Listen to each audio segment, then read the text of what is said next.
రవి ప్రకాష్ సిలికానాంధ్ర ఆసుపత్రి Kuchipudi super speciality వైద్య సేవలు పూర్తిగా ఉచితం. మాజీ ముఖ్యమంత్రి జగన్మోహన్ రెడ్డి గారు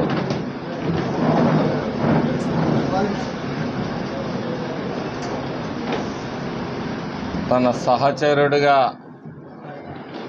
ఉన్న మాచర్ల మాజీ శాసనసభ్యుడు పిన్నెల్లి రామకృష్ణారెడ్డిని నెల్లూరు జైల్లో పలకరించడానికి ముందుకొచ్చాడు.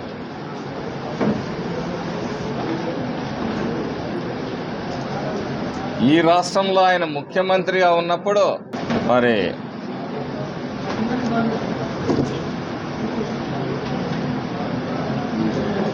ఆడబిడ్డల మాన ప్రాణాలకి, బలహీన వర్గాల మీద దాడులు జరిగినప్పుడు కానీ, ఒక డాక్టర్ సుధాకర్ని, ఒక దళిత డాక్టర్ సుధాకర్ని వేధించి చంపినప్పుడు కానీ, వాళ్ళ ఎమ్మెల్సీ మరి డోర్ డెలివరీ చేసినప్పుడు కానీ, తన అక్కని అవమానించారు, అసభ్యంగా ప్రవర్తిస్తున్నారు అని చెప్పేసి ఒక పసిబిడ్డ మరి భావోద్వేగంతో తన అక్కని కాపాడే ప్రయత్నం చేసినప్పుడు 1,000 plus faculty, 600 plus PhD, industry driven skilling. KL, deemed to be university. ఆ కుర్రాడు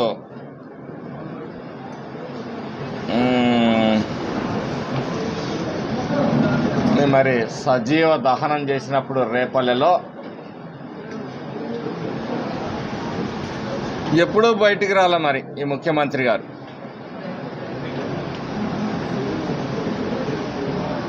ఈ రాష్ట్రంలో తప్పుడు కేసులు పెడుతున్నారన్నారు.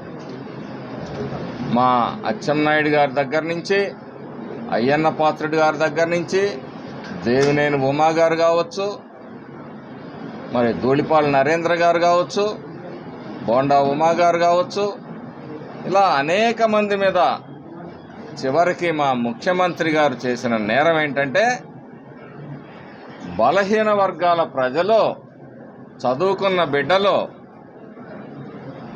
వాళ్ళు స్పెషల్గా కోచింగ్లు తీసుకోలేరు, వాళ్ళ ఆర్థిక పరిస్థితులు సహకరించవు కాబట్టి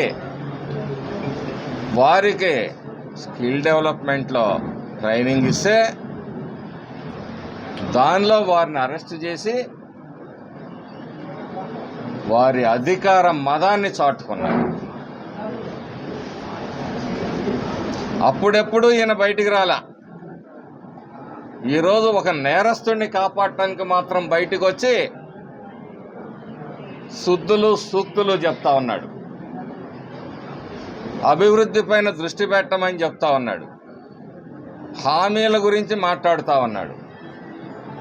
నెల రోజులైంది మేము ఈ రాష్ట్రాన్ని విధ్వంసం చేసి, ఈ రాష్ట్ర ఆర్థిక పరిస్థితిని చిన్నాభిన్నం చేసి, రాబోయే 20 సంవత్సరాలు 2 దశాబ్దాల్లో కూడా పూడ్చుకోలేనంత అగాధాలను ఏర్పాటు చేసి, ఈరోజు అది చేశారా, ఇది చేశారా, ఆ పథకం ఇచ్చారా, ఈ పథకం ఇచ్చారా అని మాట్లాడుతున్నారు.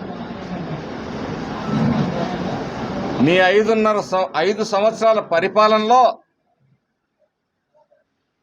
నువ్వు ఎన్ని హామీలు అమలు చేశావు జగన్మోహన్ రెడ్డి? 99% హామీలు అమలు చేశానంటాడు. నిస్సిగ్గుగా మరి అబద్ధాలు మాట్లాడటం, దానికి అబద్ధపు సాక్షి ఒకటి ఉంది, దానిలో ప్రచారం చేసుకోవటం పరిపాటి. మేము అడుగుతా ఉన్నాం, నువ్వు 99% హామీలు అమలు చేసావు కదా, ఆ 1% ఏదో సెలవు ఇవ్వండి, మేము కూడా తెలుసుకుంటాం, ఈ రాష్ట్ర ప్రజలు కూడా తెలుసుకుంటారు. నీతో శుద్ధులు చెప్పించుకునే స్థితిలో తెలుగుదేశం పార్టీ లేదు. ఈరోజు రాష్ట్రంలో అనేక కష్టాలు బాధలు, కేసులు, సాధింపులు, వేధింపులు, ఆర్థిక నష్టాలు అన్ని చవి చూసిన తెలుగుదేశం పార్టీ నాయకులు, కార్యకర్తలు మౌనంగా మా నాయకుడి ఆదేశం మేర మేము ఎక్కడా కూడా హింసను ప్రేరేపించకుండా ఉండబట్టే ఈరోజు ఈ రాష్ట్రం ఈ విధంగా ఉంది. లేకపోతే మీ వైసీపీ నాయకులందరూ ఈ రాష్ట్రం వదిలిపెట్టి పారిపోయే పరిస్థితి వచ్చిండేది. నువ్వు చేసిన విధానాలు మా పార్టీ నాయకుడు ఆదేశించుంటే. మీ వాళ్ళు ఈరోజు స్వేచ్ఛగా తిరుగుతున్నారంటే మా చంద్రబాబు నాయుడు గారి దయా భిక్షను గుర్తుపెట్టుకోండి. నోరు కొవ్వెక్కి మదమెక్కి నెల రోజులు కూడా పూర్తిగాని ప్రభుత్వం మీద అభాండాలు వేస్తారా? అంటే పరామర్శకు వెళ్ళావరా? మీ శాసనసభ్యుడు పరామర్శకు వెళ్ళాడా? సిగ్గుందా ఈ మాటలు మాట్లాడటానికి? పరామర్శకు వెళ్ళేవాడు కత్తులు, గొడ్డళ్ళు, రాడ్లు, సోడా బాటిళ్ళు, బీరు బాటిళ్ళు ఇవన్నీ వేసుకొని వెళ్తాడా పరామర్శకి? మరి రా, ఎంత మంచివాడో మీ శాసనసభ్యుడు. మాచర్లలో సభ పెడదాం, చర్చిద్దాం. గనుల దోపిడీ, గ్రానైట్ దోపిడీ, గ్రావెల్ దోపిడీ, లిక్కర్ దోపిడీ, ఏ దోపిడీని ప్రజల ఆస్తులు, ప్రభుత్వ ఆస్తులు, ప్రైవేట్ ఆస్తులను కూడా దోపిడీ చేసిన వాడు మంచివాడు అంటే ఓహో మీ క్యారెక్టర్ ఇదన్నమాట. దోపిడీ చేయటమే మంచితనం అన్నమాట. తీసిన ఆ చిక్కటి చిరునవ్వులు చిందిస్తాడు. దళితుల మీద, బీసీల మీద దాడులు, మైనార్టీల మీద దాడులు జరిగినప్పుడు అదే చిక్కటి చిరునవ్వులు. ఇవాళ మాత్రం మరి ఒక దొంగల ముఠాలో ఒక దొంగకి అన్యాయం జరిగింది, ఒక రౌడీకి అన్యాయం జరిగింది, ఒక దోపిడీదారుడికి అన్యాయం జరిగింది, ఒక కబ్జాకోరికి అన్యాయం జరిగితే పాపం స్పందించాడు ముఖ్యమంత్రి, మాజీ ముఖ్యమంత్రి గారు. ఈరోజు బయటకు వచ్చాడు. ఈ రాష్ట్రంలో అనేక అక్రమాలు, అన్యాయాలు, దౌర్జన్యాలు జరిగినప్పుడు ఆ రోజు మాత్రం బయటకు వచ్చి ఒక స్టేట్మెంట్ నీ 5 ఏళ్ల పరిపాలనలో ఎప్పుడన్నా మాట్లాడావా?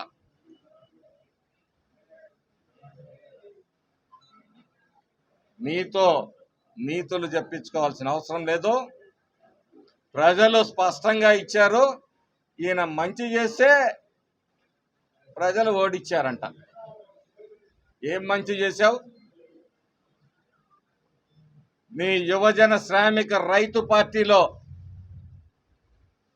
ఏ వర్గానికి నువ్వు న్యాయం చేశావు? యువతని గంజాయి మత్తులో ముంచి గంజాయి మాటను వ్యాపారం చేసి కోట్లు గడించిన వ్యక్తులు మీరు. శ్రామికుల పొట్టగొట్టి ఉపాధి లేకుండా ఈ రాష్ట్రంలో అమరావతి మీద కక్ష కట్టి అమరావతిని కూల్చేసిన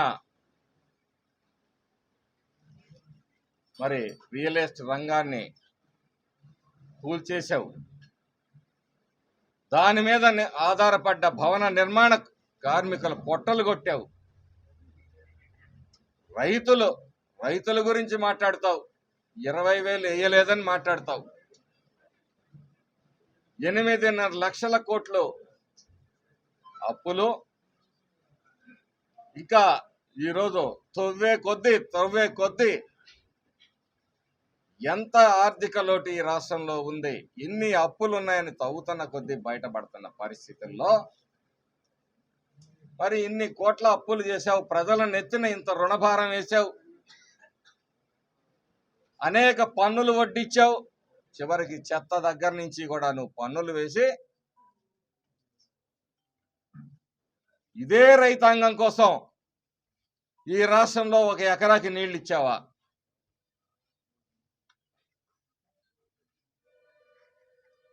$3,500 కోట్ల ధరల స్థిరీకరణ నిధిని ఏర్పాటు చేస్తానని చెప్పి ఆ రోజు ఇన్ని లక్షల కోట్లలో అప్పు చేసి ఆఫ్టర్ ఆల్ $3,500 కోట్ల ఈ రైతాంగానికి ఖర్చు పెట్టలేని నయ వంచకుడవి నువ్వు ఈరోజు మా పార్టీ గురించి మాట్లాడతావా? అందరూ శాఖాహారులే. ఆ రొయ్యల గంపాయి మాయమైనట్టు మీ అందరూ నిజాయితీ పరులు కాబట్టే ఈరోజు ఈ రాష్ట్రం ఈ అప్పుల గుండంలో, ఈ తాకట్లలో రాష్ట్రాన్ని తాకట్టు పెట్టిన వ్యక్తివి నువ్వు. రాష్ట్ర ప్రయోజనాల్ని నీ స్వప్రయోజనాల కోసం, నీ కేసుల కోసం తాకట్టు పెట్టిన వ్యక్తివి నువ్వు.